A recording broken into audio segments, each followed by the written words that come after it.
Hello friends, मैं आप सुमित मिश्रा आप सभी का स्वागत करता हूं अपने ऑनलाइन यूट्यूब चैनल उन्नति आईएएस पर।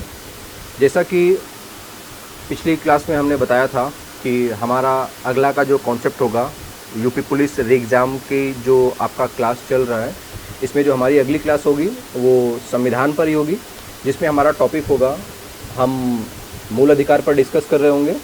इसके पहले का हमारा पूरा टॉपिक हो चुका है। मूल अधिकार के बाद नीति निर्देशक तत्व और नीति निर्देशक तत्व के बाद मूल कर्तव्यों पर डिस्कस कर रहे होंगे। ठीक है, तो चलिए हम अपनी क्लास को आगे कंटिन्यू करते हैं।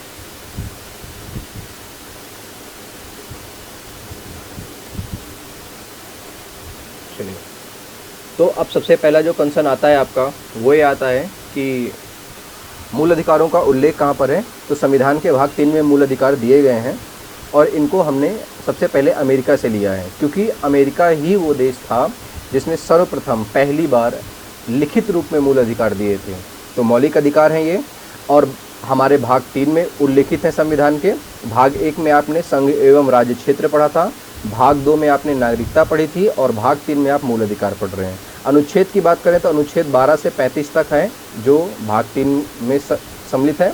और ये जो मूल अधिकार संविधान में शामिल किए जाने का मेन श्रेय जाता है वो सर तेज बहादुर सप्रू को जाता है, क्योंकि इनके ही प्रयासों के द्वारा ही भारत में मूल अधिकार प्रदान किए गए थे या भारतीय संविधान में मूल अधिकार शामिल किए गए थे। ठीक है, इसके बाद हम बात करते हैं कि विश्व में मूल अधिकार का क्या कंसर्न रहा है। तो सबसे पहले तो हम बात कर लेते हैं, पहला देश अगर पूछे मूल अधिकार देने वाला तो 1215 में ब्रिटेन ने अपने लोगों को मूल अधिकार दिए थे। लेकिन ब्रिटेन ने जो मूल अधिकार दिए थे वो मूल अधिकार रिटेन में नहीं थे या फिर नॉर्मली मूल अधिकार थे। बट और आगे जब चरण में हम चलेंगे 1215 के बाद जब हम आगे जाएंगे तो ऐसा माना जाएगा 1215 में ब्रिटेन ने दिए और 1215 ब्रिटेन के बाद 1789 में ऐसा माना जाता है कि जो फ्रांस की पब्लिक थी या फ्रांस की जनता थी मूल अधिकार को लेके सबसे ज़्यादा जागरूक थी। क्यों? क्योंकि अब इसने अपने इनके एक राजा हुआ करते थे जिनका नाम था लुई 16वें। कहा जाता है मूल अधिकार के उल्लंघन के आरोप में ही जनता ने इनको रोड पर फांसी पर चढ़ा दिया था। तो ऐसा प्रश्न पूछा जा सकता है कि कौन सी या किस देश की जनता जो मूल अधिकारों को लेकर के सबसे ज़्यादा जागरूक थी, तो वो है फ्रांस की जनता। इसके बाद 1789 के बाद हम अगला कॉन्सेप्ट पढ़ेंगे 1791 में, जहां पर यूएसए अमेरिका ने सर्वप्रथम अपने नागरिकों को रिटेन में मूल अधिकार प्रदान किए। इससे पहले किसी भी देश ने रिटेन में मूल अधिकार, लिखित रूप में मूल अधिकार अपने देश के नागरिकों को नहीं दिया था। इसी कारण से हमने भी, भारत ने भी यूएसए से ही मूल अधिकारों का आगमन किया, मतलब अपने संविधान में इनको वर्णित किया है, मतलब हमने जो प्रारूप लिया है वो यहीं से लिया हुआ है। अगर हम बात करें भारत में मूल अधिकार की तो ये इतिहास काफ़ी पुराना है। 1895 में सबसे पहले तिलक महाराज ने इसकी डिमांड की थी, तिलक महाराज के द्वारा इसकी डिमांड की गई थी। इसके बाद जो है तिलक महाराज के बाद भी ये डिमांड आगे चलती रही। 1917 और 18 में कांग्रेस ने फिर से इसकी डिमांड की। 1925 में कॉमनवेल्थ ऑफ इंडिया विधेयक के माध्यम से डिमांड की गई। लेकिन जो मेजर डिमांड है वो नेहरू रिपोर्ट में देखने को मिलती है 1928 में, जिसमें मूल अधिकार की मांग का जिक्र होता है। इसके बाद 1928 के बाद 1931 में कराची अधिवेशन हुआ। यहाँ पर भी हमने क्या किया, मूल अधिकार की मांग की, और इस अधिवेशन के अध्यक्ष थे सरदार पटेल जी। सरदार पटेल इस अधिवेशन के अध्यक्ष थे। ठीक है, इसके बाद हम आगे आएंगे, आगे देख लीजिए। हाँ, अब भारतीय संविधान में मूल अधिकार शामिल कर लिए गए हैं। तो मैंने बताया सर तेज बहादुर सप्रू के नेतृत्व में एक कमेटी बनाई गई थी, उनके ही रिकमेंडेशन के बाद भारत में मूल अधिकार शामिल किए गए। अब फिर प्रश्न पूछेगा मूल अधिकारों की प्रकृति कैसी है, तो सकारात्मक प्रकृति भी है और नकारात्मक प्रकृति भी है। मतलब मूल अधिकारों का हमारे जीवन में पॉजिटिव इम्पैक्ट भी है और निगेटिव इम्पैक्ट भी है, दोनों है। अभी हम आगे चल करके इस चीज़ को और डिस्क्राइब करेंगे कि कैसे हैं। मूल अधिकार राज्य के विरुद्ध हैं। राज्य के विरुद्ध होने का मतलब, अच्छा यहाँ राज्य टर्म का बेसिक मतलब, राज्य का मतलब ही देश है। राज्य शब्द का मतलब देश से है। किससे है? देश से है। तो राज्य इक्वल टू देश, मतलब देश मूल अधिकार जो है वो देश के विरुद्ध है। विरुद्ध का मतलब कोई लड़ाई झगड़े से नहीं है, विरुद्ध का मतलब हो गया देश को मूल अधिकार देने की बाध्यता है। मतलब राज्य या देश मूल अधिकार देने से मना नहीं कर सकता है। इसी बात का कंसर्न आपको यहाँ पर दिखाया गया है। ठीक है, चलिए आगे। अब कुछ मूल अधिकार ऐसे हैं जो नागरिकों के विरुद्ध है, जैसे डायरेक्टली 15 का 2, ये प्रश्न डायरेक्टली पूछे जाते हैं। 15 का 2, अनुच्छेद 17, अनुच्छेद 23 और अनुच्छेद 24, ये 4 अधिकार ऐसे हैं। वैसे तो कई सारे हैं, बट मेजर 4 अधिकार हैं जो नागरिकों के विरुद्ध हैं। और कुछ मूल अधिकार हैं जो केवल भारतीय नागरिकों को मिले हुए हैं, तो ये भी ध्यान रखिएगा।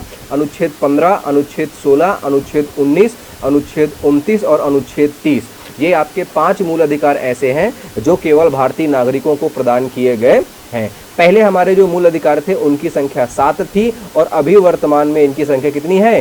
6 है। तो 6 क्यों है? क्योंकि भैया हमारा एक मूल अधिकार वो है, वो 44वां संविधान संशोधन के द्वारा,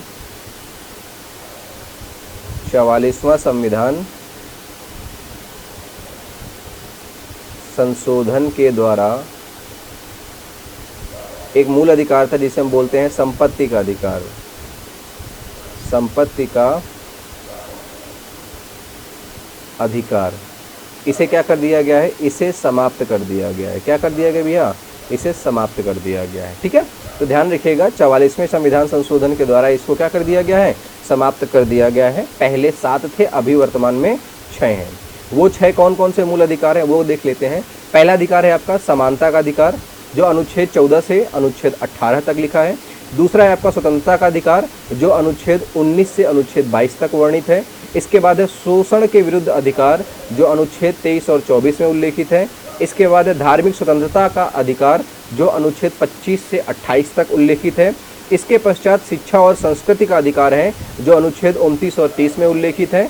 और इसके बाद संपत्ति का अधिकार है, जिसका उल्लेख संविधान में मूल अधिकारों में 2 जगह है। 19 के 1 का चा, आप बोल सकते हो 19 के 1 का एफ, और अनुच्छेद 31, 2 जगह संपत्ति का अधिकार था, जिसको बाद में हटाया गया। अभी हम इस पर चर्चा करेंगे। और हमारा अगला मूल अधिकार है 6वां, संवैधानिक उपचार, जिसका उल्लेख हमारे अनुच्छेद संविधान के अनुच्छेद 32 में दिया गया है। अब जो हमारा मूल अधिकार हटाया गया वो यहाँ पर फिर से एक बार है, डिटेल में थोड़ा ध्यान दे दीजिए। 44वें संविधान संशोधन 1978 के द्वारा इसको हटाया गया है, और ये संपत्ति का अधिकार था जिसे हटाया गया है। तो पहले ये एक मूल अधिकार था, संपत्ति का अधिकार, संविधान के भाग 3 में था।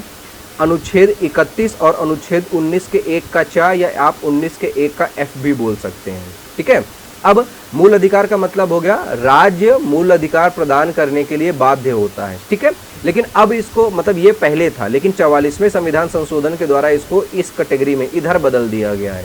तो अब कैसा अधिकार है ये आपका एक कानूनी अधिकार है। कहाँ पर है? अब पहले भाग 3 में था, अब आ गया है भाग 12 में। पहले अनुच्छेद 2 थे 31 और 19 के 1 का चा या एफ, और आज है अनुच्छेद 300 का ए, इधर आ गया ये। अब क्या दिक्कत है कि भैया कानूनी अधिकार हो जाने के कारण इसको भैया कानून के अनुरूप प्रदान किया जाएगा। इसको मांगने के लिए आप सरकार मतलब इसको देने के लिए सरकार बाध्य नहीं है। अब ये तो हो गई भाई हमारी चर्चा कि पहले 7 थे और वर्तमान में मूल अधिकारों की संख्या 6 है। लेकिन हम इस चीज़ को आगे लिखते हैं कि भैया अब हमारा जो अनुच्छेद 12 से अनुच्छेद 35 तक का पूरा सफ़र है वो यहाँ से शुरू होगा, जहाँ पर मूल अधिकारों का पूरा वर्णन है। तो भैया क्या है, अनुच्छेद 12 में क्या दिया गया है? अनुच्छेद 12 में दिया गया राज्य की परिभाषा। क्या होता है भैया राज्य की परिभाषा? ध्यान से समझ लीजिए। मैंने अभी बताया राज्य शब्द का मतलब ही होता है देश। क्या होता है? राज्य शब्द का मतलब हो जाता है देश। तो जब जब आप संविधान पढ़ रहे हैं और संविधान में राज्य शब्द आएगा तो उसका मतलब हो जाएगा देश, मतलब भारत देश की बात की जा रही। अच्छा, भारत देश का मतलब क्या हो गया? भारत देश का मतलब हो गया सब कुछ। जैसे संपूर्ण केंद्र सरकार की व्यवस्था, पूरा केंद्र सरकार आ जाएगा राज्य के अधीन। ठीक है, उसके बाद पूरा राज्य सरकार आ जाएगा, पूरा राज्य सरकार भी आ जाएगी पूरी राज्य के अधीन। तीसरा, इसमें पंचायतें भी आ जाएंगी राज्य के अधीन, पंचायतें। और पंचायतों के साथ साथ जो चौथा होगा आपका, सभी प्रकार के सरकारी संस्थाएं एवं व्यक्ति, संस्थाएं भी आ जाएंगी, और संस्थाओं के साथ साथ इसमें व्यक्ति भी शामिल हो जाएंगे। मतलब व्यक्ति और संस्था ये सब मिला करके क्या कहलाएंगे?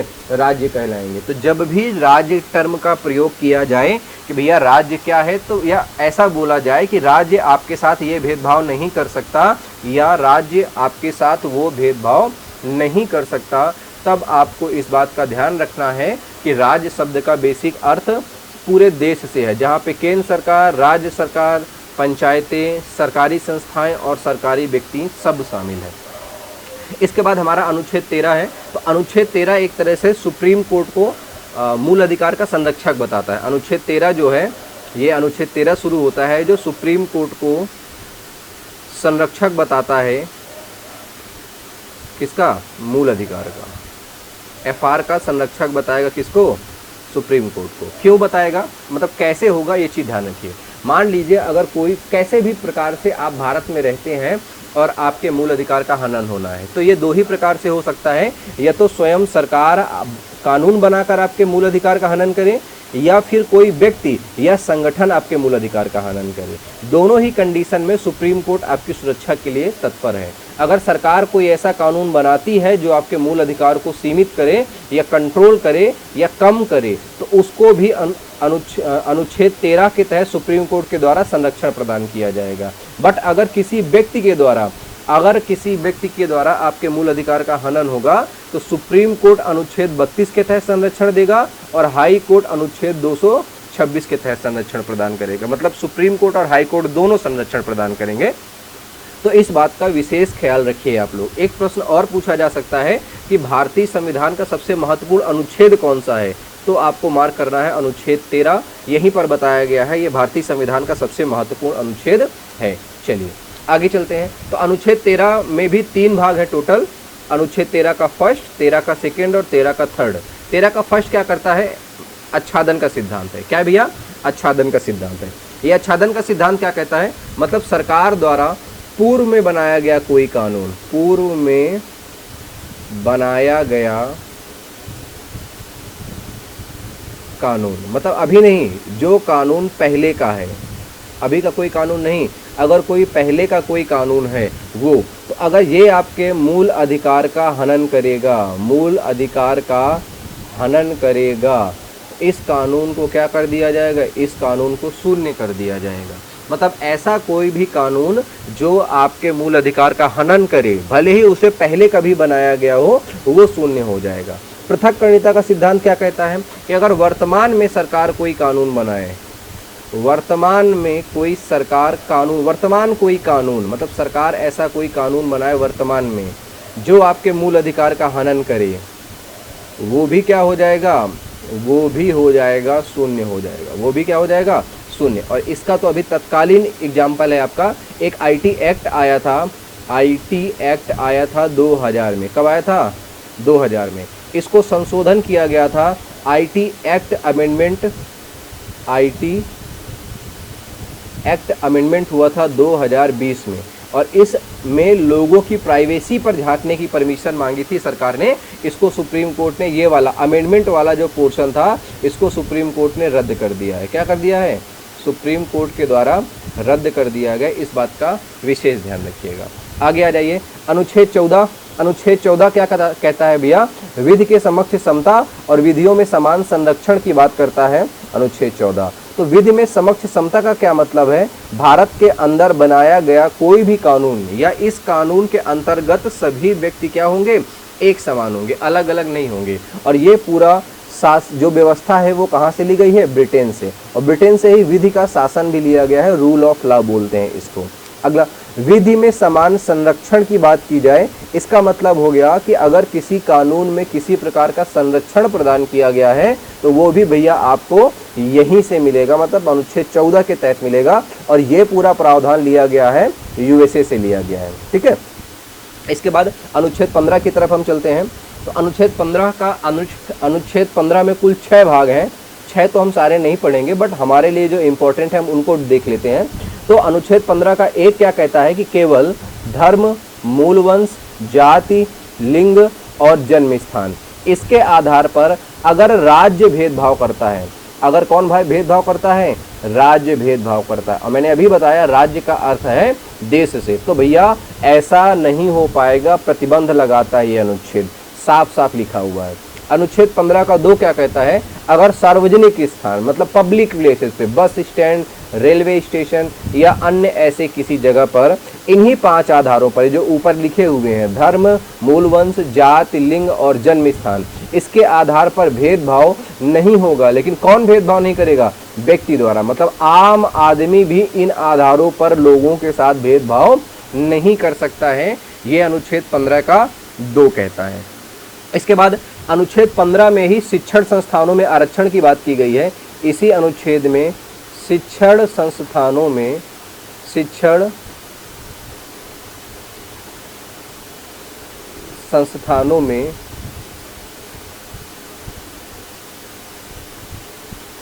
आरक्षण की बात की गई है। तो वो है 15 का 4, 15 का 5 और 15 का 6, 3 जगह ये बातें लिखी हुई हैं। तो 15 के 4 में जहाँ लिखा हुआ है SC ST को सरकारी शिक्षण संस्थानों में आरक्षण है, 4 में लिखा हुआ है सरकारी संस्थानों में आरक्षण है। ठीक है भैया, 4 में क्या लिखा हुआ है? सरकारी संस्थानों में आरक्षण। 5 में क्या लिखा हुआ है?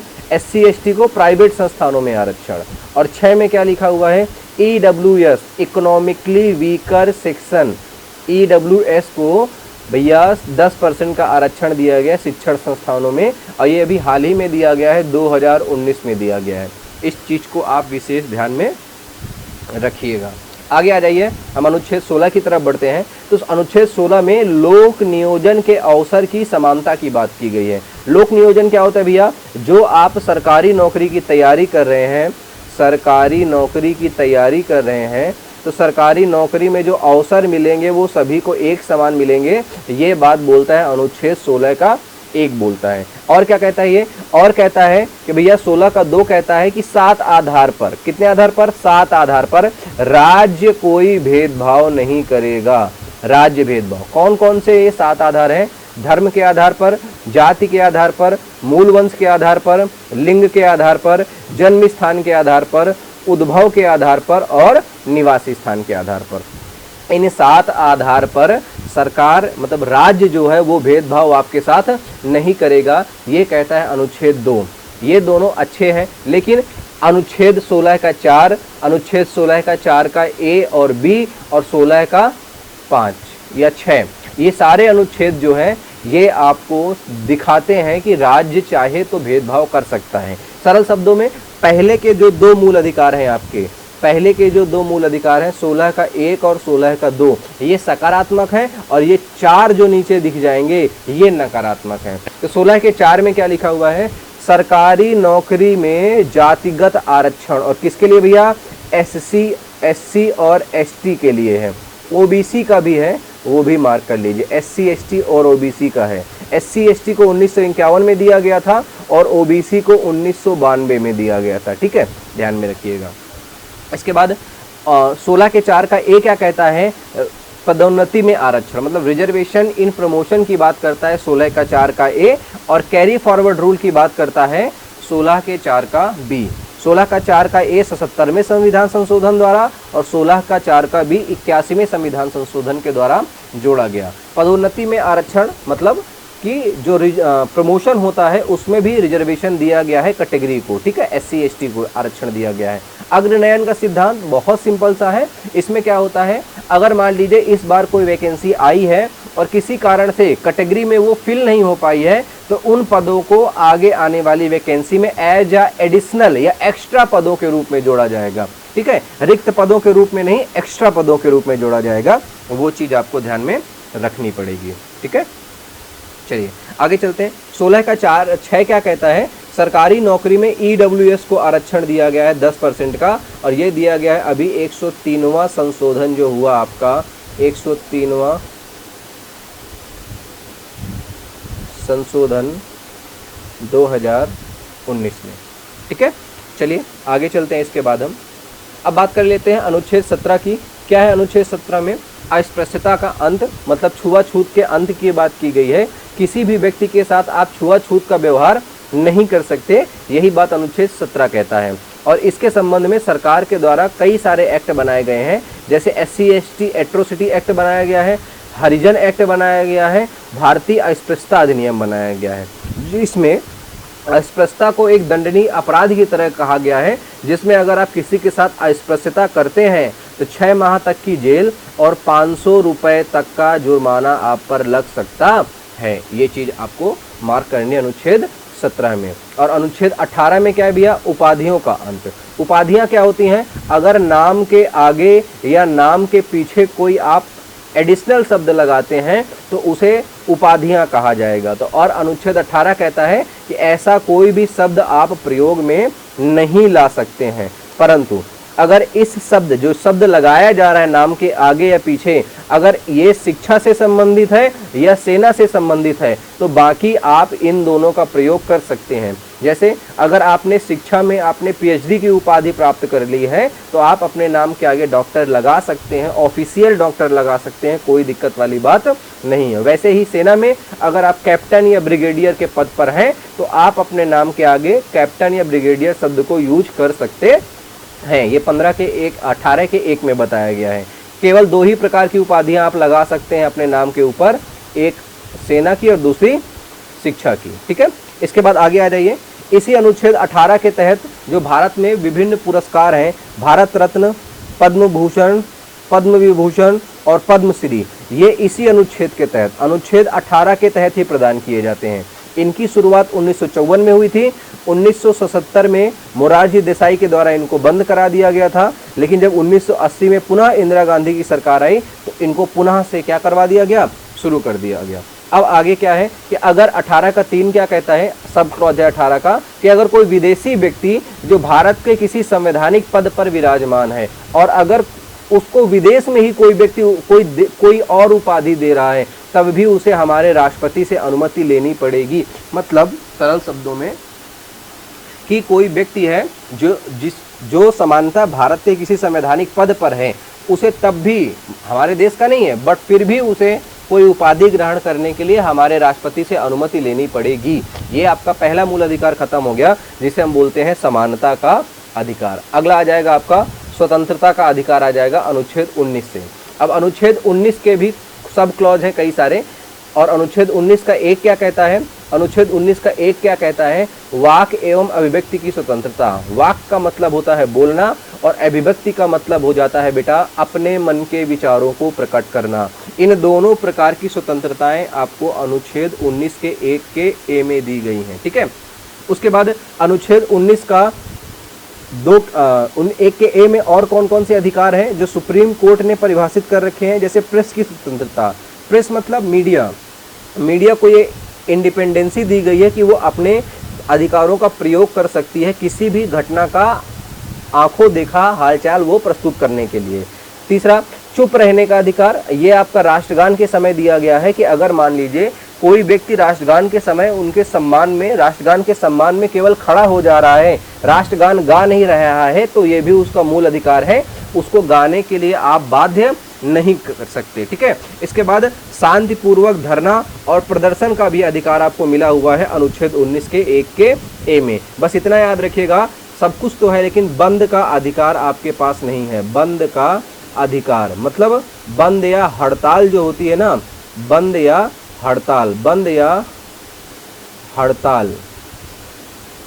इनका अधिकार आपके पास नहीं है, ठीक है। इन दोनों चीज़ों का अधिकार आपके पास नहीं है, ये चीज़ आप मार्क करके रखिएगा। इसके बाद अनुच्छेद 19 के 1 के ए के बाद अनुच्छेद 19 के 1 का बी देख लेते हैं। 1 का बी कहता है कि शांतिपूर्वक आप सम्मेलन कर सकते हैं, कहीं पर भी शांतिपूर्वक सम्मेलन कर सकते हैं आप। शांतिपूर्वक का मतलब होगा बिना हथियार के, बिना अराजकता फैलाए। 19(1) का सी क्या कहता है, संघ बनाने का अधिकार। ऐसा संघ जो देश हित में हो, देश अहित में ना हो, वो संघ बनाने की स्वतंत्रता आपको अनुच्छेद 19 के 1 के सी में प्रदान की गई है। एक अनुच्छेद 19 के 1 का डी, संपूर्ण भारत में भ्रमण, मतलब आप आबाद रूप से पूरे भारत में भ्रमण कर सकते हैं, कोई रोक टोक वाली चीज नहीं मिलेगी आपको पूरे भारत में भ्रमण करने के लिए, ठीक है। 19(1) का ई क्या कहता है कि संपूर्ण भारत में कहीं भी रहने का, डोमिसाइल का अधिकार है। किसी भी क्षेत्र में आपको रहने से रोका नहीं जा सकता, आप किसी भी क्षेत्र का डोमिसाइल एक्सेप्ट कर सकते हैं।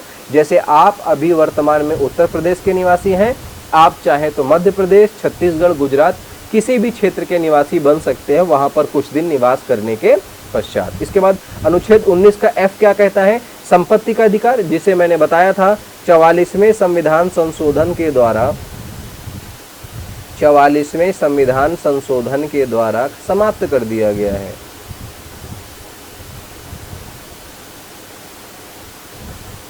समाप्त कर दिया गया। ठीक है, अनुच्छेद 19 के 1 का जी क्या कहता है? भारत में कोई भी उपजीविका अपनाने का अधिकार है। ठीक है, ये सारी चीजें हैं। लेकिन अगर इसी का एक एडिशनल अनुच्छेद है, वैसे तो कई सारे हैं बट एक केवल हम डिस्कस कर ले, अनुच्छेद 19 का 2, तो ये कहता है कि 19 के 1 में जितने भी मूल अधिकार दिए गए, 1 के ए से लगा करके 1 के जी तक, इन पर सरकार चाहे तो प्रतिबंध लगा सकती है। ये बात लिखा गया है अनुच्छेद 19 के 2 में।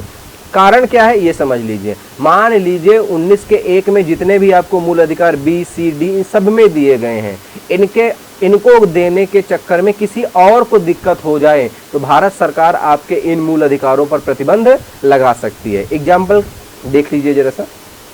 जैसे संपूर्ण भारत में भ्रमण की आपको स्वतंत्रता तो है ना, बट कुछ क्षेत्र ऐसे हैं जैसे नक्सलवादी क्षेत्र, वहां पर आपकी जान की रक्षा करने के लिए आपके इस मूल अधिकार पर प्रतिबंध लगाया जा सकता है। जैसे भारत में कोई भी उपजीविका, मतलब जो उपजीविका आप अपनाना चाहें वो उपजीविका आप अपना सकते हैं। ये बात अनुच्छेद 19 के 1 के जी में लिखी हुई है। लेकिन अगर जैसे ऋषिकेश,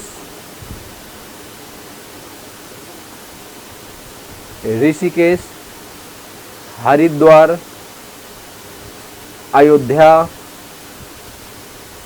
यहाँ की महानगर पालिका, जो नगर पालिका है, इसके अंदर मांस और अंडा बेचने पर प्रतिबंध है।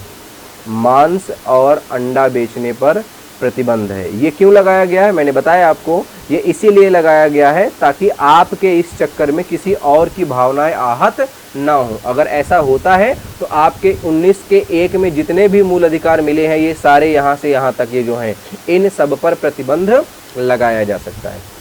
चलिए आगे चलते हैं। इतना समझ में आ गया होगा, बट फिर भी अगर आपको कोई चीज़ समझ में ना आ रही हो तो आप आराम से कमेंट सेक्शन में लिख करके हमें बता सकते हैं। और अगर आपको ये नोट्स चाहिए तो आप हमारा डिस्क्रिप्शन में एक लिंक पड़ा हुआ है, उस लिंक को देख करके जा करके बाहर से, ठीक है, हाँ, डिस्क्रिप्शन में जो लिंक है उस लिंक से आप हमारे टेलीग्राम चैनल को ज्वाइन कर सकते हैं। ठीक है, आगे आ जाइए। अनुच्छेद 20 क्या कहता है? अनुच्छेद 20 है अपराध के दोष सिद्धि में संरक्षण। क्या है भैया? ये 3 टर्म है, इसके मतलब 3 भाग हैं, 20 का 1, 20 का 2 और 20 का 3। 20 का 1 है भूतलक्षी विधियों से संरक्षण। मतलब मान लीजिए आप कोई कार्य कर रहे हैं और उस समय उस कार्य को अपराध घोषित करने के संबंध में कोई कानून नहीं है, तो मतलब आप अपराधी नहीं होंगे, सरल भाषा में। एग्जाम्पल, जैसे आप अभी पढ़ाई कर रहे हैं और पढ़ाई करना आज भारतीय कानून व्यवस्था में किसी भी कानून में अपराध नहीं है, इसका मतलब आप अपराधी नहीं होंगे। भले ही कल पढ़ाई को एक जुर्म की संज्ञा दे दी जाए या एक तरह से अपराध की श्रेणी में रख दिया जाए, बट आपने काम पहले किया था, इस वजह से आप अपराधी नहीं होंगे। सरल भाषा में इसको देख लीजिए। जैसे मान लीजिए कानून को मान लीजिए कोई देख रहा है, तो जैसे हम कोई काम करते हैं और कोई नहीं देख रहा है तो मतलब हम अपराधी नहीं हैं, और अगर कोई देख रहा है, कोई कानून है जो देख रहा है, तो फिर हम अपराध हो जाएंगे। तो यही है भूतलक्षी विधियों से संरक्षण। जब आप कोई कृत्य कर रहे हैं, जिस समय आपने कोई कार्य किया है, वो कार्य अगर किसी कानून के तहत अपराध है उसी समय तभी आप अपराधी होंगे, अन्यथा आप अपराधी नहीं होंगे। दूसरा भैया, दोहरे दंड से बचाओ। मतलब एक अपराध के लिए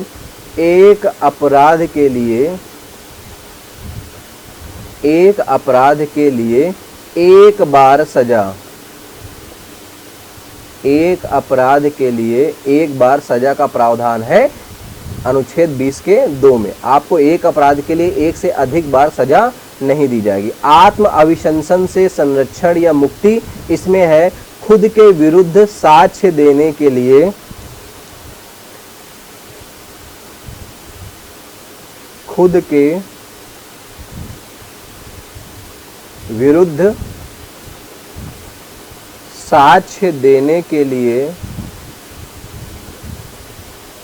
बाध्य नहीं किया जाएगा। ध्यान रखिएगा। तो 20 का 3 कहता है कि खुद के विरुद्ध साक्ष्य देने के लिए आपको बाध्य नहीं किया जाएगा। ये बात है अनुच्छेद 20 के 3 में। आगे आ जाइए। अनुच्छेद 21 one of the most important article in Indian constitution. क्या कहते हैं भैया अनुच्छेद 21? प्राण एवं दैहिक स्वतंत्रता, मतलब आपके प्राण और आपकी दैहिक स्वतंत्रता के संबंध में ये अनुच्छेद वर्णित है। लेकिन ये पूरे संविधान का सबसे विस्तृत अनुच्छेद। अच्छा, जितने भी अधिकार आपको यहाँ दिख रहे हैं ऊपर से नीचे तक, ये इसमें नहीं लिखे, ये सुप्रीम कोर्ट के द्वारा विभिन्न विवादों में परिभाषित किए गए हैं। मतलब ये लिखे नहीं हैं, ये सारे अधिकार सुप्रीम कोर्ट के द्वारा दिए गए हैं, वो भी विभिन्न प्रकार के मुद्दों पर। जैसे स्वच्छ हवा और स्वच्छ पानी पाना आपका अधिकार है, ये सरकार का कर्तव्य है कि वो आप तक स्वच्छ हवा और स्वच्छ पानी पहुंचाए। भोजन पहुंचाना, मतलब भोजन का भी अधिकार है आपके पास, मतलब सरकार की जिम्मेदारी बनती है कि आप तक सरकार भोजन पहुंचाए। चिकित्सा सहायता प्राप्त करना, तो सरकार की जिम्मेदारी बनती है कि आप तक चिकित्सा सहायता पहुंचाई जाए। इसके बाद आश्रय का अधिकार, ये भी आपका फंडामेंटल राइट्स है, मतलब आपको आवास प्रदान करना भी सरकार की जिम्मेदारी है। अगला निशुल्क विधिक सहायता, ये भी आपका फंडामेंटल राइट्स है, मतलब आपको निशुल्क विधिक सहायता देना ये भी सरकार का कार्य है। अब इनमें सब में आप देख लीजिए, जैसे सरकार सरकारी हैंडपंप लगवाती है, तो ये हो गया स्वच्छ जल वाला। आवास योजना, सॉरी जो आपका क्या बोलते हैं कंट्रोल है ना, जिसे हम कोटा कहते हैं, तो कोटा के माध्यम से एक तरह से ये हो जाएगा, भोजन का अधिकार आपका वो कंप्लीट हो रहा है। जो गवर्नमेंट हॉस्पिटल्स हैं वो आपका किसको कंप्लीट कर देगा? चिकित्सा सहायता को। प्रधानमंत्री आवास योजना, ये आपके आवास को कंट्रोल कर देगी, मतलब आवास वाली ज़रूरत को कंप्लीट कर देगी। सरकारी जो वकील होते हैं जो आपकी फ्री में सहायता करते हैं, ये आपका निःशुल्क विधिक सहायता को कंप्लीट कर देगा, है ना। इसके बाद विदेश जाने का अधिकार, ये भी आपका फंडामेंटल राइट्स है। एकांतता का अधिकार, इसे बोलते हैं आरटीपी, राइट टू प्राइवेसी बोलते हैं, इसको ध्यान में रखिएगा। बहुत अभी जो आईटी एक्ट बताया था ना अभी आपको पिछले जस्ट स्लाइड में, आईटी एक्ट जो 2000 में बना था, और इसमें मोदी सरकार ने 2020 में संशोधन किया था, और 2020 में संशोधन करने के बाद उन्होंने 2-4 बातें ऐसी लिखी कि हम किसी भी व्यक्ति के फ़ोन में ये देखना चाहते हैं कि वो फ़ोन से अपने मोबाइल से किसको क्या टेक्स्ट या मैसेज भेज रहा है, for the security purpose of country, मतलब देश की सुरक्षा के हिसाब से। तो सुप्रीम कोर्ट ने मना कर दिया कि देश की सुरक्षा के लिए आप दूसरा उपाय खोजिए, आप किसी के भी फ़ोन में नहीं झांक सकते कि वो फ़ोन किसको क्या मैसेज कर रहा है। यहाँ तक कि जैसे आप व्हाट्सएप से टेक्स्ट करते हैं, व्हाट्सएप का यूज करते हैं मैसेज भेजने के लिए, तो व्हाट्सएप भी ये मैसेज आपके देखता नहीं है। जब भी आप किसी को मैसेज करते हैं तो वहाँ लिखा होता है this message is end to end encrypted, मतलब जहाँ से आपने हाय भेजा है वहाँ के बाद जहाँ तक ये हाय नहीं पहुँचेगा, इसके बीच में इस मैसेज को कोई देख नहीं सकता, क्योंकि ये बीच में कोड के फॉर्म में होगा, नॉर्मल टेक्स्ट के फॉर्म में नहीं होगा। तो ये आपने भेजा, और ये जिसको भी आपने भेजा, तो ये आपको दिखेगा और उस व्यक्ति को दिखेगा जिसको आपने भेजा है। बीच में जो भी व्हाट्सएप के सर्वर्स हैं वहाँ एक कोड के रूप में ये मैसेज घूम रहा होगा, जिस वजह से किसी को पता नहीं चलेगा कि आपने इस व्यक्ति को कौन सा मैसेज भेजा है। ये चीज़ है, तो वो चीज़ है आपका, ये प्राइवेसी है आपका, इस बात को ध्यान रखिएगा। और स्वयं का जीवन साथी चुनने का अधिकार, अगर आपकी उम्र 18 वर्ष से ऊपर है तो आप भारत सरकार के अंतर्गत, भारतीय संविधान के अंतर्गत अपना जीवन साथी आप स्वयं चुन सकते हैं। ये भी आपका एक फंडामेंटल राइट्स है। अगर आप ऐसा करते हैं तो भारत सरकार या पुलिस आपको पूरी तरह से सुरक्षा प्रदान करेगी। भूल जाने का अधिकार, ये अधिकार अभी रिसेंटली प्रदान किया गया है। मान लीजिए सोशल मीडिया पर कोई गलत जानकारी, मेरे ही विरुद्ध कोई गलत जानकारी घूम रही है, तो मैं ऐसी जानकारी को अपने इस भूल जाने के अधिकार के तहत सरकार से रिक्वेस्ट कर सकता हूं कि ये गलत जानकारी हटवाई जाए, ताकि मतलब मेरी ये गलत जानकारी सभी लोग क्या कर जाएं, भूल जाएं, क्योंकि ये गलत इन्फॉर्मेशन है। इस वजह से भूल जाने का अधिकार भी आपको मिला है। अच्छा, जीने का अधिकार तो आपको मिला है, प्राण एवं जीने का अधिकार, प्राण एवं दैहिक स्वतंत्रता अनुच्छेद 21 में, लेकिन मरने का अधिकार आपको भारतीय संविधान में नहीं प्राप्त है। मतलब आपको जीवित रखना हमारे राज्य का या देश का क्या है, कर्तव्य है। यहीं पर एक और टर्म आएगा कि इच्छा मृत्यु। इच्छा मृत्यु का कॉन्सेप्ट आएगा कि क्या इच्छा मृत्यु है भारत में, तो बिल्कुल है, इच्छा मृत्यु है। वो भी कैसी है, पैसिव इच्छा मृत्यु है। इसे यूथनेसिया बोलते हैं, पैसिव यूथनेसिया बोलते हैं। ऐसा व्यक्ति जो जीने की स्थिति में नहीं है और उसको मशीनों के द्वारा जीवित रखा गया है, मशीनों द्वारा जीवित रखा गया है,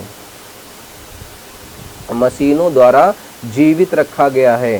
तो ऐसे व्यक्ति को मशीन या लाइफ सपोर्ट बोल सकते हैं आप इसको। तो लाइफ सपोर्ट को हटा दिया जाएगा और हटा करके इस व्यक्ति की क्या हो जाएगी, मृत्यु हो जाएगी। तो ये वाली मृत्यु है ना, पैसिव इच्छा मृत्यु, ये मिली हुई है आपके संविधान में, लेकिन डायरेक्टली नहीं मिली हुई है कि मैं मरना चाहता हूं और कोई व्यक्ति या किसी अन्य सहायता से मुझे मार दिया जाए। जैसे मैं मरना चाहता हूं और कोई मुझे गोली मार दे, ये हो जाएगा एक्टिव इच्छा मृत्यु हो जाएगा ना, ये परोक्ष इच्छा मृत्यु हो जाएगा। ये हमारे संविधान में नहीं मिली हुई है, ध्यान रखिएगा। आगे आ जाइए, अनुच्छेद 21 का ए है, one of the most important articles में से ये भी एक है जो आपकी बुनियादी ढांचे को कंप्लीट करता है। 21 का ए जो शिक्षा का अधिकार प्रदान करता है, 86वें संविधान संशोधन 2002 में जोड़ा गया था। ये बताता है कि 6 से 14 वर्ष तक के सभी बच्चों को, 6 से 14 वर्ष तक के बच्चों को निःशुल्क एवं अनिवार्य शिक्षा का प्रावधान है। ये है अनुच्छेद 21 के ए में। और इसके लिए भारत सरकार के द्वारा शिक्षा का अधिकार अधिनियम 2009 आया, जिसे हम RTE right to education act बोलते हैं 2009 में, और ये 1 अप्रैल 2010 को लागू हुआ। ये भी कई बार प्रश्न पूछा गया है। चलिए आगे चलते हैं, हम अनुच्छेद 22 की तरफ चलते हैं, जिसमें हमें गिरफ्तारी के विरुद्ध में संरक्षण प्राप्त किया गया है। ये 2 प्रकार का होता है।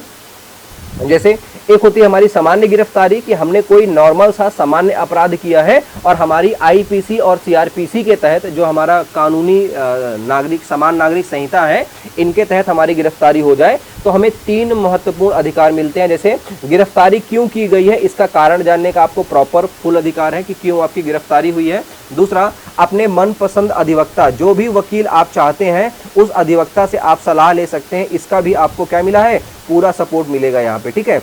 और उसके बाद 24 घंटे के अंदर मजिस्ट्रेट के समक्ष प्रस्तुत करने का अधिकार है। लेकिन ये 24 घंटे में कौन सा समय है भैया, जो आपको गिरफ्तारी में आने जाने में समय लगेगा, आने जाने के समय को छोड़ करके है। अब जैसे आप तो शहरी क्षेत्र में रह रहे हैं तो आपके लिए तो बिल्कुल भी समय नहीं लगेगा आने जाने में, लेकिन मान लीजिए कोई ऐसा व्यक्ति है जो बहुत दूर दराज क्षेत्रों में गिरफ्तार किया गया है और उसको एक जगह से, मतलब जहां से वो गिरफ्तार किया गया, उसको थाने लाने में केवल 6 से 8 घंटे लग जा रहे हैं। तो ऐसी स्थिति में आप ये क्लेम नहीं कर सकते कि ये टाइम काउंट किया जाए। मतलब जब वो व्यक्ति थाने में आ जाएगा तो थाने में आने के 24 घंटे के अंदर अंदर उसको मजिस्ट्रेट के पास प्रस्तुत करवाना पड़ेगा। तो आने जाने का समय छोड़ दिया जाएगा, ये बात आप ध्यान में रखिएगा। इसके बाद ये तो हो गया सामान्य गिरफ्तारी। लेकिन अगर आप कोई आतंकवादी गतिविधियों में गिरफ्त होते हैं, मतलब ऐसा कोई कृत्य कर रहे हैं जो देश हित में नहीं है, तब आपकी गिरफ्तारी होगी भारतीय संविधान के अनुच्छेद 32 के तहत, निवारक निरोध के तहत। इसे बोलते हैं प्रिवेंशन डिटेंशन, ठीक है, प्रिवेंटिव डिटेंशन बोलते हैं इसको। कैसा होता है भैया, आतंकवादी गतिविधियों में पर आपका डिटेंशन हो जाएगा। इसमें भी सारी चीजें लगभग सेम है। जैसे गिरफ्तारी का कारण आपको यहाँ भी बता दिया जाएगा, अधिवक्ता से सलाह आप भी यहाँ ले सकते हैं। लेकिन जैसे यहाँ 24 घंटे के अंदर मजिस्ट्रेट के पास पहुँचाने का आपके पास अधिकार था, यहाँ पर नहीं है। ये ड्यूरेशन 3 माह तक का है। मतलब पुलिस आपको बिना जज के सामने प्रस्तुत किए 3 माह तक कैद में रख सकती है और आप उसके विरोध में कुछ भी नहीं कर सकते।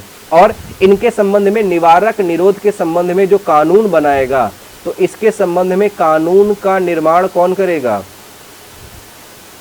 कानून का निर्माण करेगी संसद। कौन करेगी, कानून का निर्माण कौन करेगा, संसद करेगा। और संसद ने अभी तक बहुत सारे कानून बनाए हैं। जैसे मीसा बनाया था 1971 में, maintenance of internal security act 1971 में बना था, इंदिरा गांधी की सरकार थी ये। इसके बाद आपका चलता है NSA, ये आजकल बहुत फेमस है, यह हमारा यूपी में योगी सरकार के द्वारा सबसे ज़्यादा बार ये एक्ट लगाया गया है। NSA जिसे बोलते हैं नेशनल सिक्योरिटी एक्ट, हिंदी में बोलते हैं राष्ट्रीय सुरक्षा कानून, राष्ट्रीय सुरक्षा कानून, और शॉर्ट फॉर्म में बोला जाता है रासुका। तो कई बार आपने सुना होगा नेताजी को ये कहते हुए कि जो लोग एक तरह से गलत गतिविधियों में शामिल हैं, तोड़ फोड़ में शामिल हैं, उन पर रासुका लगाई जाएगी, है ना। इस चीज़ का आपको विशेष ध्यान रखना है। चलिए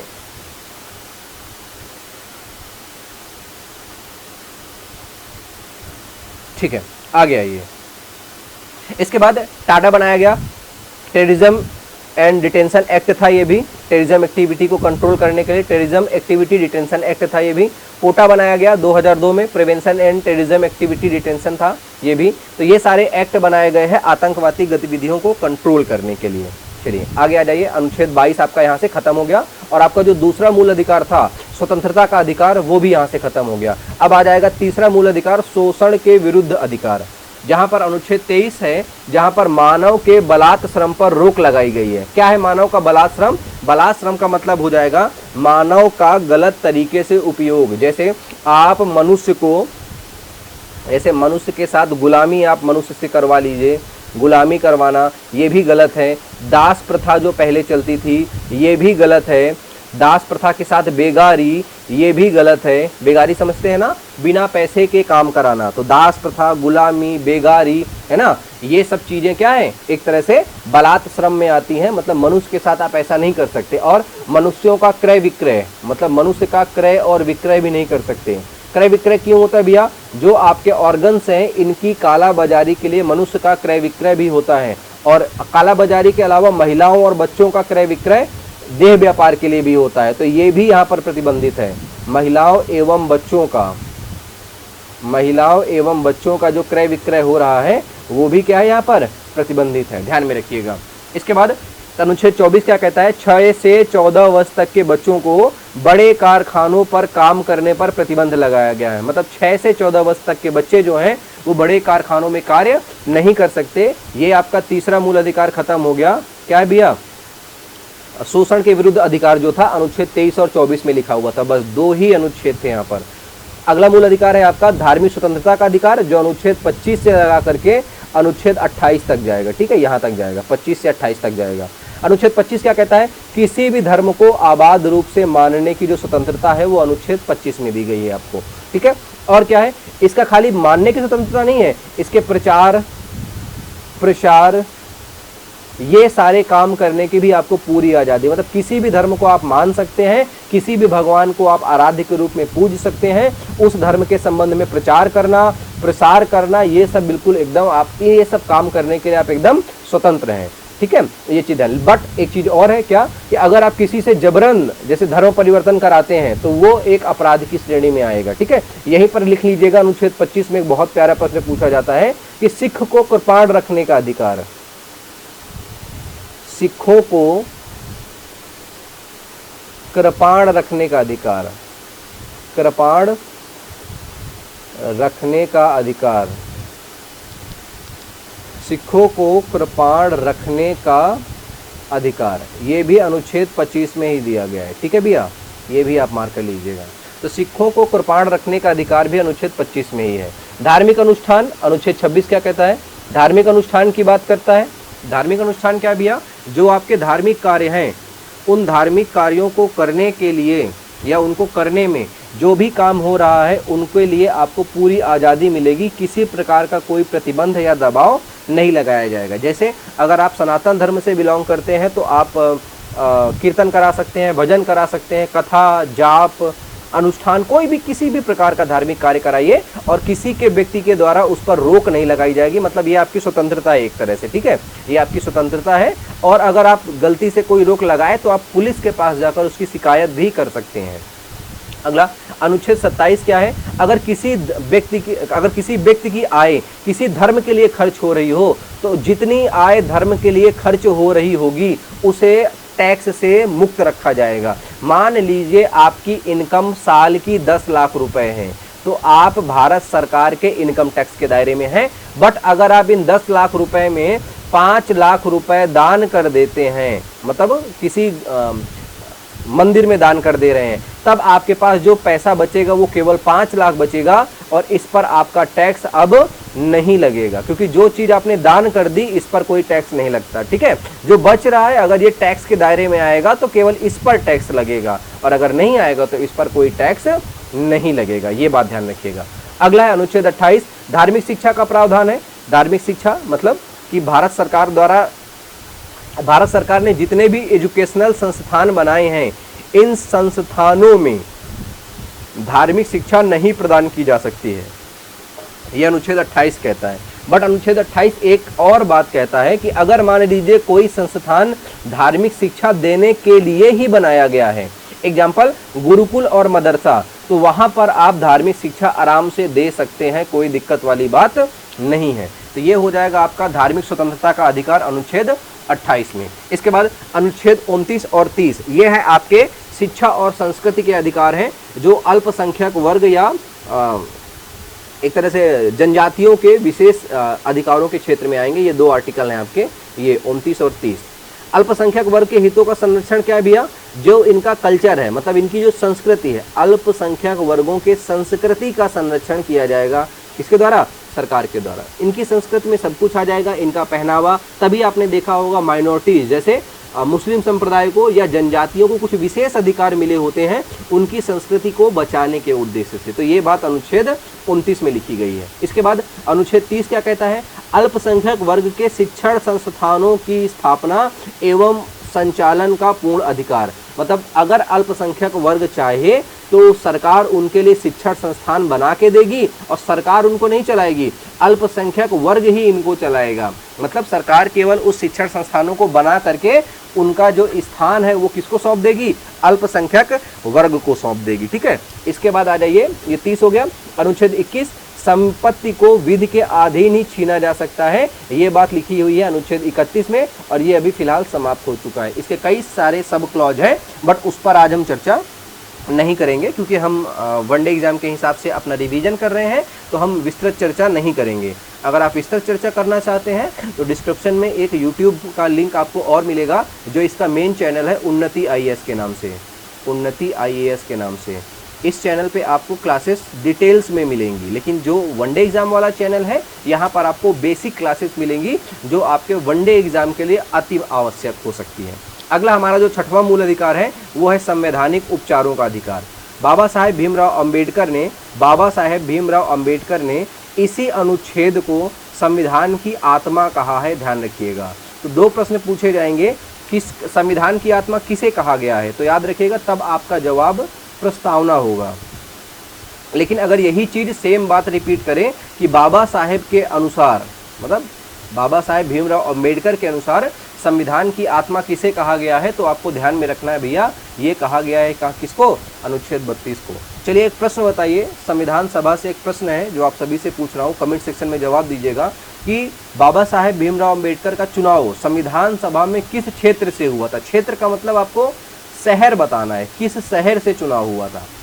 थोड़ी जानकारी मैं दे रहा हूँ, इनका चुनाव पहले पूर्वी पाकिस्तान मतलब पश्चिम बंगाल से हुआ था, लेकिन जब विभाजन हुआ 15 अगस्त 1947 के बाद, तो पूर्वी जिस हिस्से में से ये चुनकर आए थे वो हिस्सा पूर्वी पाकिस्तान में चला गया। इस वजह से इनको कहीं और से उपचुनाव के द्वारा भारतीय संविधान सभा में शामिल किया गया था। तो उस शहर का नाम बताना है, और हो सके तो उस व्यक्ति का भी नाम बताइए कि किसको इस्तीफा दिलवाया गया था इनका री इलेक्शन या बाई इलेक्शन करवाने के लिए। ठीक है, अगला आ जाइए। अनुच्छेद 32 के तहत अगर सुप्रीम कोर्ट चाहे तो आपके मूल अधिकार के उल्लंघन के उपलक्ष्य में 5 प्रकार की रिटें सुप्रीम कोर्ट जारी कर सकता है। ये 5 प्रकार की रिटें कौन कौन सी हैं? पहला है बंदी प्रत्यक्षीकरण, इसको अंग्रेजी में हेबस कॉर्पस बोलते हैं। इसका शाब्दिक अर्थ होता है सशरीर प्रस्तुत करना, मतलब अगर किसी व्यक्ति को अवैध रूप से बंदी बनाया गया है तो उस व्यक्ति जिसको बंदी बनाया गया है उसी के खिलाफ ये रिट जारी होगी, बंदी प्रत्यक्षीकरण, और उसको सशरीर न्यायालय में प्रस्तुत किया जाएगा। बहुत विशेष ध्यान रखिएगा, ये जो रिट है बंदी प्रत्यक्षीकरण किसके खिलाफ जारी होगी? जिसको बंदी बनाया गया है उसी के खिलाफ, उनके खिलाफ नहीं जिन्होंने बंदी बनाया है। ये प्रश्न पूछा गया है ऑलरेडी। तो जिसको बंदी बनाया गया, जो बंदी है, क्योंकि इसका मतलब क्या है, जो बंदी है उसी को सशरीर प्रस्तुत करना है, इस वजह से इसके खिलाफ ये रिट जारी होती है। दूसरा है परमादेश, जिसे हम बोलते हैं मैंडमस। शाब्दिक अर्थ होता है बेटा इसका हम आदेश देते हैं, मतलब अगर कोई लोक नियोजक व्यक्ति क्या होता है बेटा? कोई सरकारी व्यक्ति। कौन बेटा? सरकारी व्यक्ति। अगर सरकारी व्यक्ति अपने कर्तव्यों का पालन ठीक से नहीं कर रहा, तब आप सुप्रीम कोर्ट से ये वाले रिट जारी करवा सकते हैं। सुप्रीम कोर्ट उनको आदेश देते हुए बोलेगा कि या तो आप अपने कर्तव्यों का पालन ईमानदारी के साथ करिए, और अगर आप सक्षम नहीं हैं तब आप क्या करिए? इस्तीफा दीजिए और चुपचाप बाहर जाइए, है ना, वो चीज़ है। अगला प्रोहिबिशन, प्रतिषेध, मतलब प्रोहिबिशन मतलब रोकना। यहाँ पर क्या होता है? सुप्रीम कोर्ट और हाई कोर्ट ये रिट जो है अपने अधीनस्थ न्यायालय को जारी करती हैं। अधीनस्थ न्यायालय को क्या होता है, इसमें क्या होता क्या है कि अगर मान लीजिए जो निचली अदालतें हैं, या इन्हें हम अधीनस्थ न्यायालय भी बोलते हैं, लोअर कोर्ट, ये अगर कोई ऐसा मामला सुने जो इनके अधिकार क्षेत्र के बाहर है, मतलब इनके अधिकार में नहीं है, अधिकार क्षेत्र के बाहर का कोई मामला सुने, तब इनके खिलाफ ये रिट जारी होगी कि भैया आप इस मामले की सुनवाई कर ही नहीं सकते, तो इस मामले को आप सुनवाई नहीं करेंगे, मतलब सुनवाई से रोका जाएगा और इस मामले को हाई कोर्ट या सुप्रीम कोर्ट बुला लिया जाएगा। इसके बाद अगली रिट है आपकी उत्प्रेक्षण, जिसे बोलते हैं सर्टोररी। इसका मतलब होता है, शाब्दिक अर्थ हो जाएगा बेटा वापस बुलाना। क्या होता है बेटा वापस बुलाने का अर्थ, मतलब यहाँ पर अगर यहाँ सेम चीज़ है, सुप्रीम कोर्ट और हाई कोर्ट जारी करेंगे किसके लिए, अधीनस्थ न्यायालय में, ये रिट भी सेम रिट जारी होगी। क्यों जारी होगी वो देख लीजिए। अगर मान लीजिए अधीनस्थ न्यायालय कोई ऐसा केस सुन रहा है, ऐसा मामला सुन रहा है जिसमें वो निर्णय देने में सक्षम नहीं है, तब ऐसे मामलों को क्या किया जाएगा, सुप्रीम कोर्ट और हाई कोर्ट के द्वारा अपने पास बुला लिया जाएगा कि जब आप ऐसे मामले पर निर्णय दे ही नहीं सकते तो फिर आप किस आधार पर उसकी सुनवाई कर रहे हैं। और अंतिम और पांचवी रिट है हमारी अधिकार प्रेक्षा, जिसको बोलते हैं क्यूओ वारंटो, जिसका शाब्दिक अर्थ होता है जवाबदेही। क्या होता है भैया, अगर कोई व्यक्ति अवैध रूप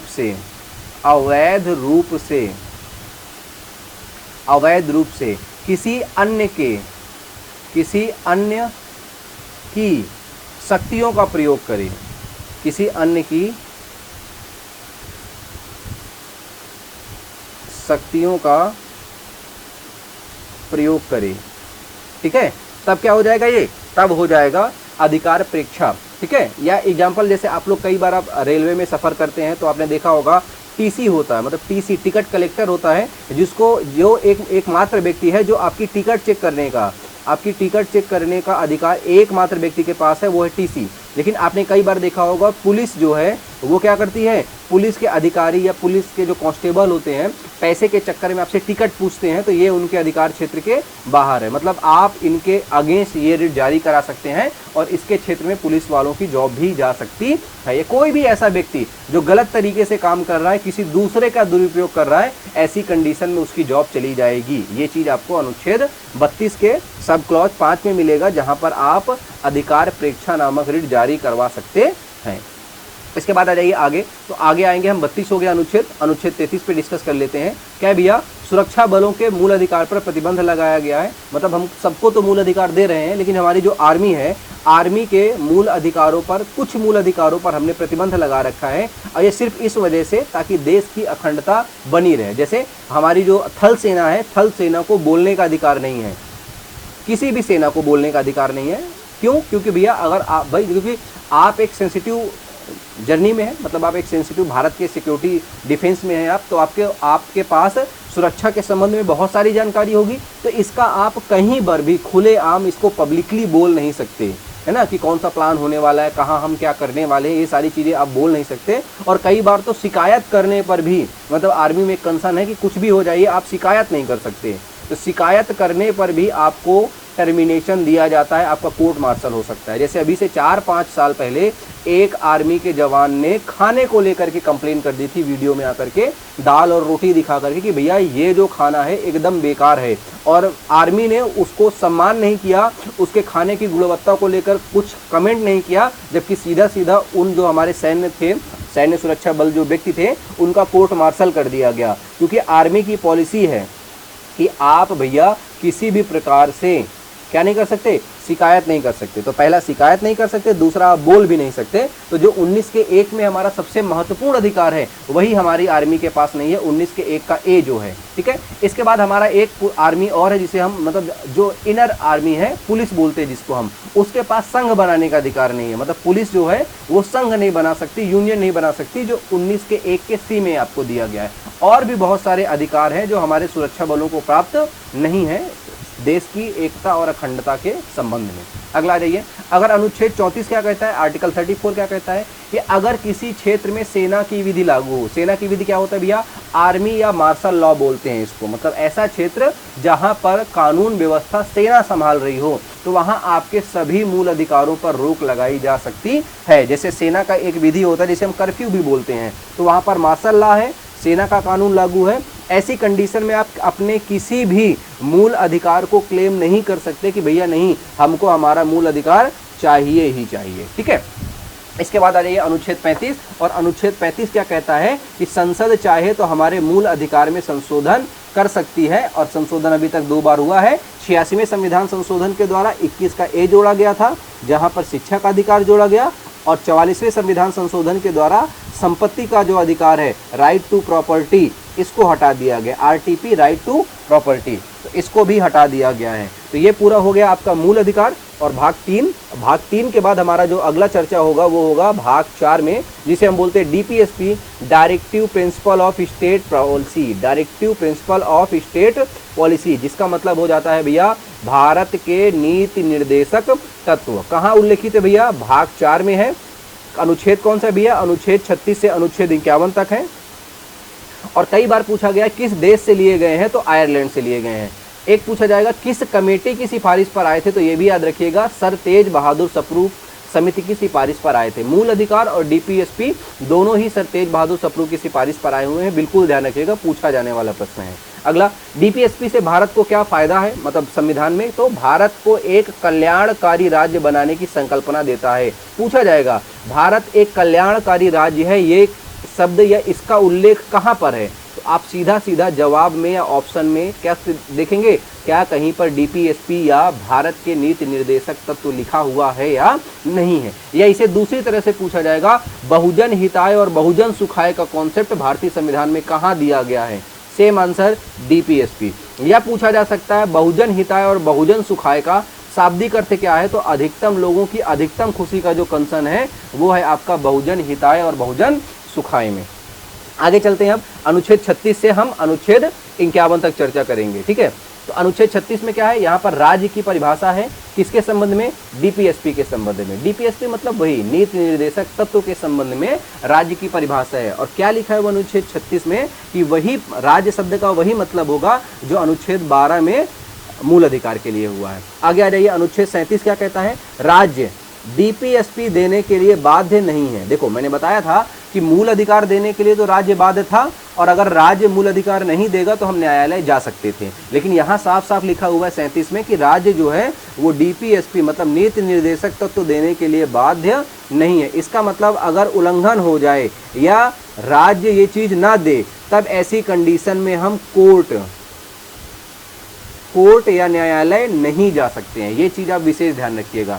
ये प्रश्न पूछा जाएगा कि मूल अधिकार डीपीएसपी या नीति निर्देशक तत्व मूल अधिकार से किस प्रकार भिन्न है, तो जाहिर सी बात है अगर मूल अधिकार का उल्लंघन होगा तो हम न्यायालय जा सकते हैं। अनुच्छेद 13 था और अनुच्छेद 32 था, अनुच्छेद 226 था। बट अगर डीपीएसपी का उल्लंघन हो रहा है तो आप न्यायालय नहीं जा सकते।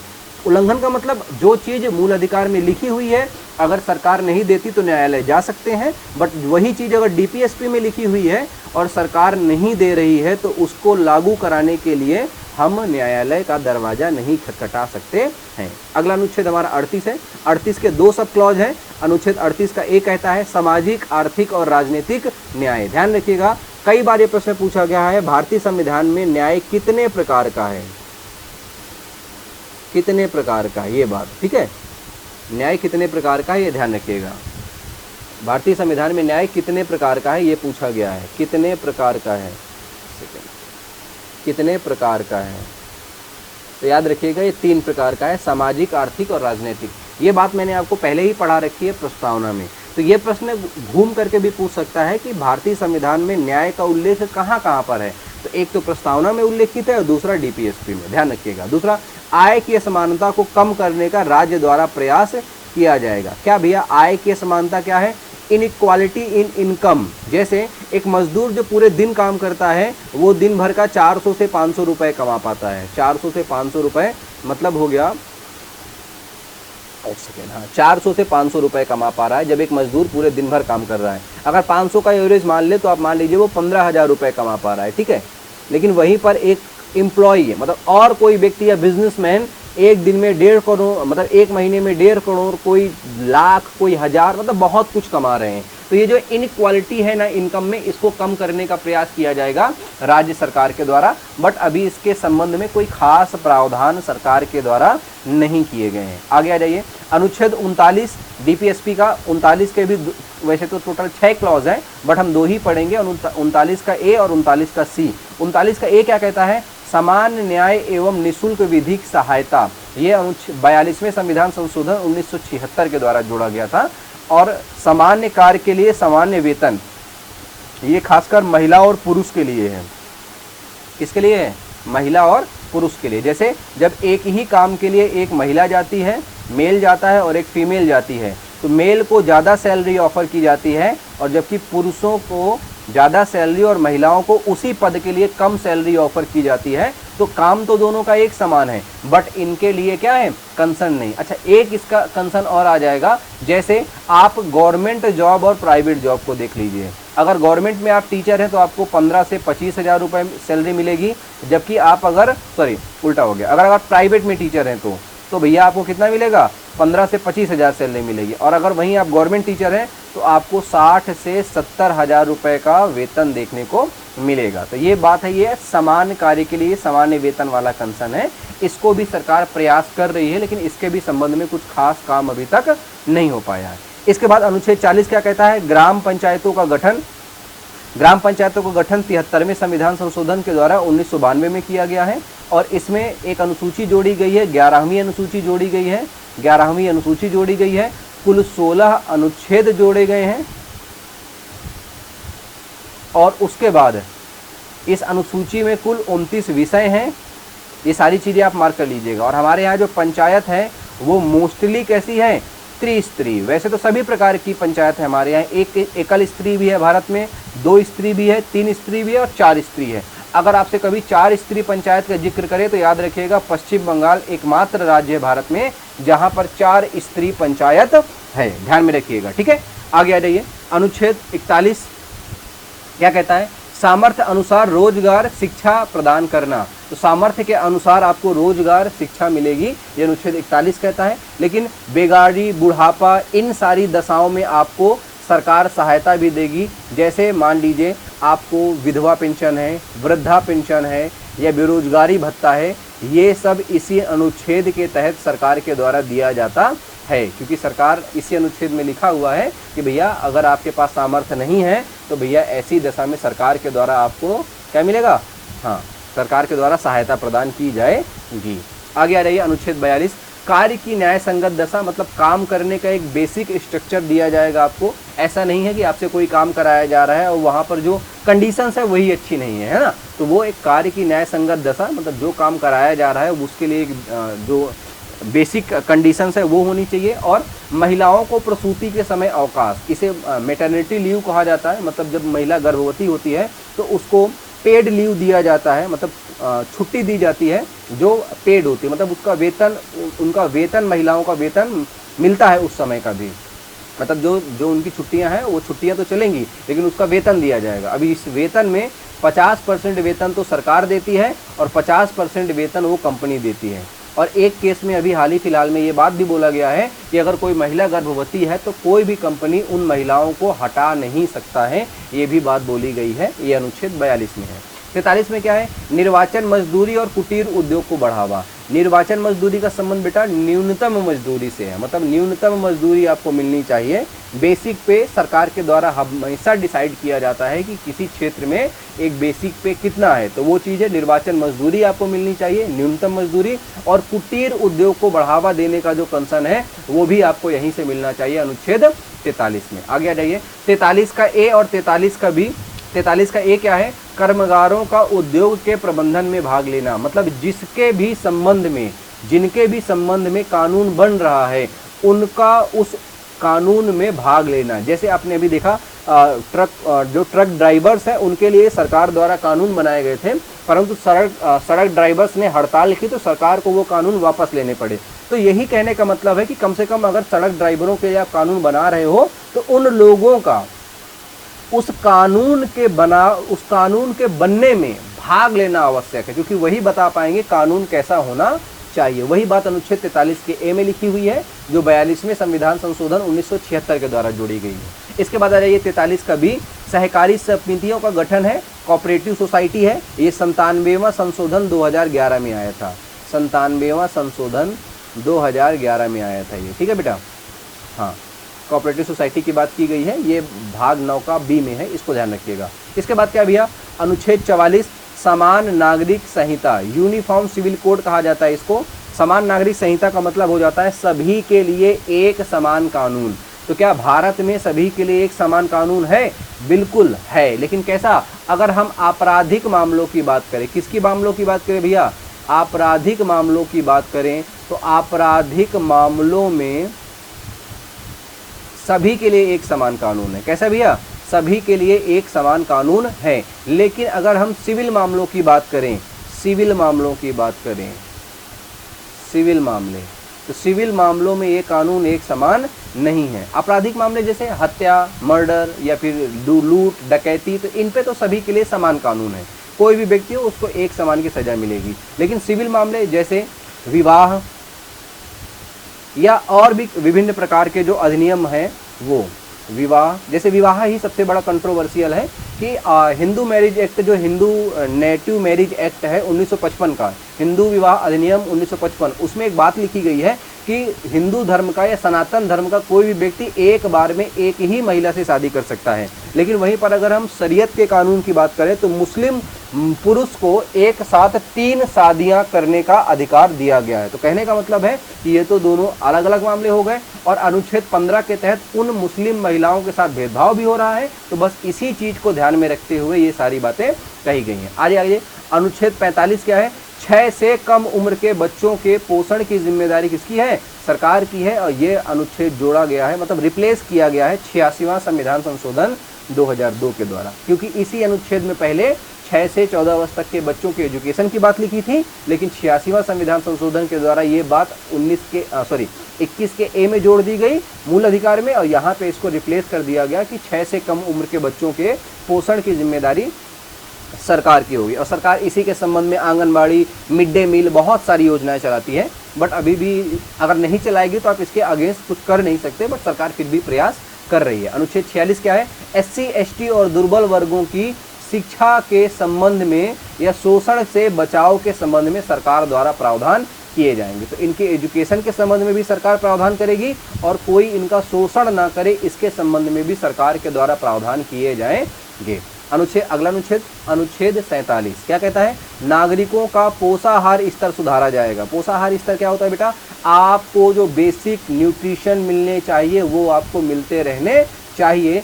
और इसके साथ साथ नशीली दवाइयों पर सरकार और शराब पर सरकार के द्वारा क्या लगाया जाएगा? प्रतिबंध लगाया जाएगा। अब देखो, मैंने क्या बताया कि जो DPSP में लिखा हुआ है उसको आप जबरदस्ती सरकार से कह करके लागू नहीं करवा सकते। तो कई राज्यों ने तो शराब को बंद कर रखा है, लेकिन कई राज्यों में आज भी शराब की बिक्री हो रही है। कहने का अर्थ कि आप इसको फोर्सफुली या न्यायालय में जा करके लागू नहीं करवा सकते हैं, बस इतनी सी बात है, ठीक है। हाँ, और नशीली दवाइयों पर रोक तो वैसे भी सरकार लगा ही देती है। इसके संबंध में भी कई सारे, अभी ड्रग्स का एक एक्ट बना हुआ है ना, ड्रग्स के लिए एक एक्ट बनाया गया है भारत सरकार में, ड्रग्स के लिए एक एक्ट बनाया गया है, वो भी चीज़ें। चलिए आगे आ जाइए, अनुच्छेद 47 के बाद आ जाइए अनुच्छेद 48, कृषि क्षेत्र को बढ़ावा देना, कृषि एवं पशुपालन को बढ़ावा देने की बात अनुच्छेद 48 में की गई है। 48 का ए क्या कहता है? पर्यावरण एवं वन्यजीव संरक्षण, इसको जोड़ा गया है। अच्छा, जितने अनुच्छेद यहाँ जोड़े गए हैं DPSP में वो बहुत इंपॉर्टेंट है, इन पे भी आपको ध्यान में, इन पर भी आपको ध्यान बना के रखना है, ठीक है। ये चीज़ आपको ध्यान में बना के रखनी है। अगला अनुच्छेद 49 क्या कहता है भैया? राष्ट्रीय स्मारक और धरोहर की सुरक्षा करना ये भी सरकार की या राज्य की जिम्मेदारी है। मतलब जितने भी राष्ट्रीय स्मारक हैं या धरोहर हैं उनकी भी रक्षा करना सरकार की जिम्मेदारी है। अगला आ जाइए, अनुच्छेद 50 क्या कहता है? कार्यपालिका और न्यायपालिका का पृथक्करण है। क्या है बेटा? कार्यपालिका और न्यायपालिका का पृथक्करण। यहाँ पर कार्यपालिका ना तो न्यायपालिका के कामों में हस्तक्षेप करेगी और ना न्यायपालिका कार्यपालिका के कार्यों में हस्तक्षेप करेगी। ये है अनुच्छेद 50। ये काफ़ी अच्छा अनुच्छेद है, क्योंकि जब आगे आप भाग 5 पढ़ेंगे तो इस अनुच्छेद के संबंध में काफ़ी चर्चा होनी बाकी है। अगला अनुच्छेद 51 क्या कहता है बेटा DPSP का? कि अंतर्राष्ट्रीय संधि एवं समझौते को आबाद रूप से लागू कराना। अनुच्छेद 51 में कहा गया है अंतर्राष्ट्रीय संधि और समझौते को आबाद रूप से लागू कराना केंद्र या राज्य का कर्तव्य है। मतलब केंद्र बोलिए चाहे आप राज्य बोलिए, क्योंकि राज्य का मतलब भी पूरे देश से है, तो चाहे केंद्र सरकार बोलिए चाहे पूरे राज्य बोलिए। राज्य का मतलब यहाँ स्टेट से नहीं है, यूपी एमपी छत्तीसगढ़ ये सब नहीं है। राज्य का मतलब केंद्र है, मतलब पूरा देश है, एक ही बात है दोनों का। तो वो पूरे देश को लागू कराना ये इनका कार्य है। तो ये हो गया आपका डीपीएसपी, मतलब भाग 4 भी खत्म हो गया। और भाग 4 के बाद आप आगे आ जाइए भाग 4 का ए। भाग 4 के ए में क्या है भैया, मौलिक कर्तव्य है। मौलिक कर्तव्य है, फंडामेंटल ड्यूटीज बोलते हैं इनको। भाग 4 का ए, इसे बाद में जोड़ा गया था। 51 अनुच्छेद 51 का ए है। इन डीपीएसपी की कुल संख्या 11 है। पहले 10 एक साथ जोड़े गए थे, बाद में एक एक्स्ट्रा जोड़ा गया है। कहाँ से लिए गए, ये बहुत बार पूछा गया है, यूएसएसआर से लिए गए हैं, ठीक है। और जनता के कर्तव्य है, मतलब जनता को बोला गया है कि ये मानने चाहिए, लेकिन अगर जनता नहीं मानती है तो इसके लिए कोई फोर्सफुली कार्य होगा नहीं, मतलब कोई काम नहीं हो सकता। बस बोला गया है कि जनता को ये चीज़ मान लेनी चाहिए। किस समिति की सिफारिश पर ये जोड़े गए थे, जो 10 हैं शुरुआत के, ये जोड़े गए थे सरदार स्वर्ण सिंह समिति की सिफारिश पर। और उस समय सरदार स्वर्ण सिंह जो थे हमारे, जिस समय ये जोड़े जा रहे हैं 42वें संशोधन के द्वारा, 42वां संशोधन, अच्छा नीचे लिखा हुआ है 42वां संशोधन 1976 के द्वारा ये 10 जोड़े गए थे। उस समय सरदार स्वर्ण सिंह हमारे विदेश मंत्री हुआ करते थे, तो इन्हीं के कहने पर विदेश मंत्री थे, तो इन्हीं के कहने पर ही ये जोड़ दिया गया था क्या, फंडामेंटल ड्यूटीज या मूल कर्तव्य या मौलिक कर्तव्य भारतीय संविधान में जोड़े गए थे। और जो 11वां मूल कर्तव्य है ये वर्मा समिति के द्वारा सिफारिश पर इसे जोड़ा गया था 86वां संविधान संशोधन 2002 में, जिसमें कहा गया है कि 6 से 14 वर्ष तक के बच्चों को उनके अभिभावक के द्वारा शिक्षा प्रदान कराना अभिभावक का कर्तव्य, मतलब उनको शिक्षा दिलाना अभिभावक का कर्तव्य। बाकी इन 10 में क्या लिखा हुआ है, देश की अखंडता को बचाए रखना, देश के लिए देश प्रेम की भावना बनाए रखना, वैज्ञानिक दृष्टिकोण को बनाए रखना, राष्ट्रीय ध्वज, राष्ट्रगान, राष्ट्रीय गीत का सम्मान करना, तो ये बहुत सारी चीज़ें लिखी हुई हैं, ठीक है। तो आपका ये हो गया भाग 4 का ए भी क्या हो गया, खत्म हो गया। अब अगली क्लास जो आपकी चलेगी वो चलेगी संविधान के भाग 5 में, जहां आप संघ सरकार के बारे में पढ़ रहे होंगे, अनुच्छेद 52 से अनुच्छेद 151 तक। और उसमें भी आप जो सबसे पहले पढ़ेंगे राष्ट्रपति के बारे में, राष्ट्रपति के बाद उपराष्ट्रपति के बारे में, और उपराष्ट्रपति के बाद हम पढ़ेंगे प्रधानमंत्री के बारे में। इन 3 लोगों के बारे में आपको नेक्स्ट क्लास मिलने वाली है। इस क्लास में अगर आपको कोई डाउट है या फिर कुछ सजेशंस हैं, तो आप कमेंट में हमें बता सकते हैं कि ये हमारा डाउट्स है और सजेशंस है। और आपको आज की क्लास कैसी लगी ये भी बात आप हमको कमेंट सेक्शन पे ही लिख के बता देते हैं। चलिए फिर मिलते हैं अगली क्लास में। सभी का धन्यवाद। जय हिंद।